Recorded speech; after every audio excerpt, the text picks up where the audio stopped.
The Dallas Cowboys are often referred to as America's team, and for the most part, they live up to that name, consistently leading the league in attendance and primetime games. However, they have big moves to make this offseason, specifically at the quarterback position, with Dak Prescott reportedly demanding a big new contract. Now here's how the Cowboys could be in danger of self-destructing in the next couple of seasons. Now to truly understand the situation Dallas finds itself in, we must first unpack the most important position, quarterback. Cowboys owner Jerry Jones has made it clear that he is in full support of holding on to fourth-year quarterback Dak Prescott, and from a surface level, he has every right to be. Since entering the league as a fourth-round pick out of Mississippi State in 2016, Prescott has been the model of early success, leading Dallas to a 27-15 record as a starter, including 2 playoff appearances and a Rookie of the Year award. Off the field, he's shown tremendous maturity and leadership, keeping distractions to a minimum in arguably America's largest football market. While Prescott has shown promise as a quarterback, Clarence E. Hill Jr. of the Fort Worth Star-Telegram has reported that Dak's agent, Todd France, is seeking a deal in the range of $34 million for the quarterback. This begs the question, is Dak really worth that much? The educated answer? No. Having stability at quarterback is without a doubt the most important part of maintaining success on football's greatest stage. However, dumping a large sum of your team's cap into a quarterback has not yet proven to be a successful strategy. In the NFC North, we've seen teams like the Vikings, Lions, and Packers use massive contracts to secure their quarterback of the future, and they have all endured the consequences.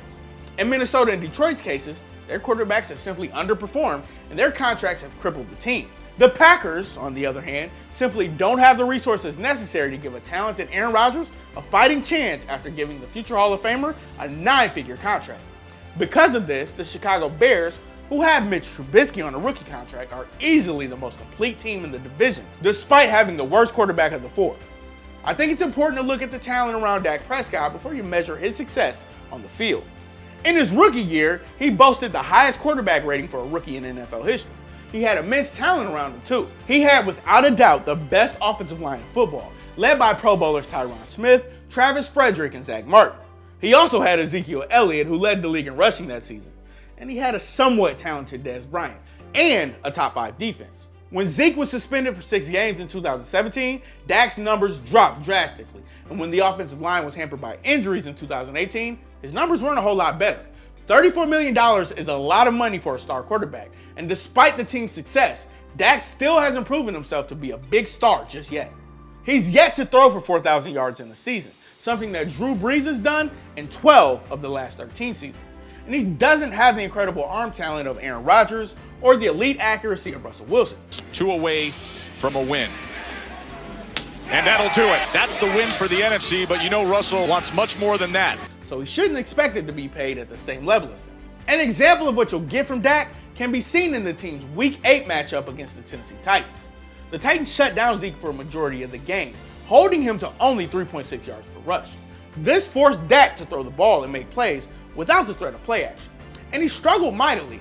Time after time, he overthrew his targets, he took sacks, and he stalled drives. He was outplayed by Marcus Mariota, whom many don't consider to be a long-term franchise quarterback, and he didn't create a single point for Dallas in the second half.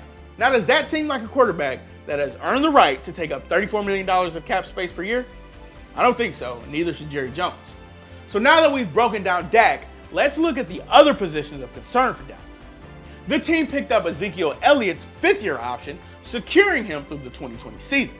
He's been an absolute hit for the Cowboys, leading the league in rushing in 2 of his first 3 seasons. In 2017, he was suspended for 6 games following an accusation of domestic violence. And although he didn't win the rushing title, he still led the NFL in yards per game. Now, he has an extremely talented offensive line, and his performance in the league up to this point has shown that he's an elite running back who's on par with the best in the league. And Dallas should make a push to keep him around, unless he asks for a ridiculous amount of money.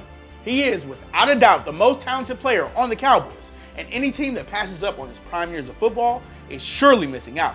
Amari Cooper also enters the final year of his rookie contract, and he'll earn $13.9 million during the 2019 season. Now, according to a report from the Dallas Morning News, he's happy with his contract situation, saying, quote, "It's kind of a weird situation, just being that I've never been in this situation before, talking about a contract, but also I'm under a 5th-year option, so I'm not too familiar with it. I really don't ask my agent many questions. I'm not really worried about it that much. End quote. His 2018 season was exactly what the team needed, as he gave Dak a consistent and talented receiving threat. He had 53 catches for 725 yards and 6 touchdowns in just 9 games with the Cowboys. However, the Cowboys will have to stretch their budget pretty far to keep both Cooper and Elliott happy if they're both searching for a big payday, especially with the drama of Dak's deal looming overhead. The team's receiving core is improving, but it's not great. Adding Randall Cobb in the offseason was a plus, and bringing back speedy Tavon Austin to play the slot on a 1-year deal should be helpful. However, the group lacks proven stability. Allen Hurns suffered a gruesome dislocated ankle in last year's wildcard victory over Seattle, and there are questions as to whether he can return with the same explosiveness. Dallas also let veteran slot receiver Cole Beasley walk in free agency, which takes away one of Dak's most reliable targets. And after a widely criticized year of broadcasting for Monday Night Football, Kelsey's on the edge, protecting, but Ibukam was hitting the wrist. It doesn't matter. He pulls another rabbit out of his head. Future Hall of Fame tight end Jason Witten has returned to the team. Although his prime has clearly passed, he should still be a serviceable receiving threat and can provide leadership if nothing else. Amari Cooper is a great talent and a complete receiver, but if he's their only reliable option in the passing game, this could be a long year for America's team. Now, the Cowboys built the foundation of their team by drafting offensive linemen in high rounds, and it's hard to say it hasn't worked. Over the past 5 seasons, the team has had arguably the best line in the game, consistently creating holes for Zeke and giving Dak comfort in the pocket. However, as mentioned before, the group has faced injuries. The most notable loss has been Travis Frederick, who prior to the 2018 season had started every available game for the team since being drafted in 2013. Frederick missed the entire 2018 season after being diagnosed with an autoimmune disease. The team is unsure whether or not he will ever be able to play at the same elite level again. And while Joe Looney stepped up and was a productive replacement, an elite talent like Frederick is still a noticeable loss. Zach Martin is, without a doubt, the best offensive guard in football, and as long as he can stay healthy, he should maintain that status. Tyron Smith is a top 5 left tackle in the league, and Lyle Collins is a capable starter on the right. The only real competition in this group comes at the left guard position, as 2018 second-round pick Connor Williams and 2019 third-round pick Connor McGovern should battle it out to round out the unit. Whichever Connor the team chooses, this group will still likely be the best in the league. They have depth, talent, and contrary to the rest of the squad, they have incredible stability. Defensively, the Cowboys needed to improve this offseason, and as an outsider looking in, it doesn't seem like they've done enough. They didn't appear to make much of an effort to land Earl Thomas after his "come get me" comments in the 2017 season. I'm still in the prime of my career. I still want to be here, but when Seattle kicked me to the curb, please, the Cowboys, come get me here. You know, that's the only place I would rather be, you know, if I get kicked to the curb. It felt like he was going to fall right into their lap. Instead, he signed with Baltimore. This was a costly miss, as the Cowboys needed to improve in the secondary. Byron Jones and Jordan Lewis are talented cornerbacks, but the safety position, namely Jeff Heath, has been a major liability. So much so that the team only recorded 9 interceptions last season, one of which was from the defensive line. Dallas does have some studs on defense though. They brought back DeMarcus Lawrence on a 5-year deal and signed consistent pass rusher Robert Quinn. Leighton Vander Esch was an absolute steal in last year's draft, earning a Pro Bowl nod and a second-team All-Pro selection. And Jalen Smith has Pro Bowl talent if he avoids injuries.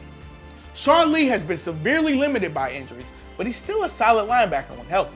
While this defense has a lot of potential, a lot of things have to go right for them to be competitive in the talented NFC. As far as coaching goes, nobody really has any idea what to expect out of Jason Garrett this season. In 2018, fans called for him to be fired after the team's 3-5 start.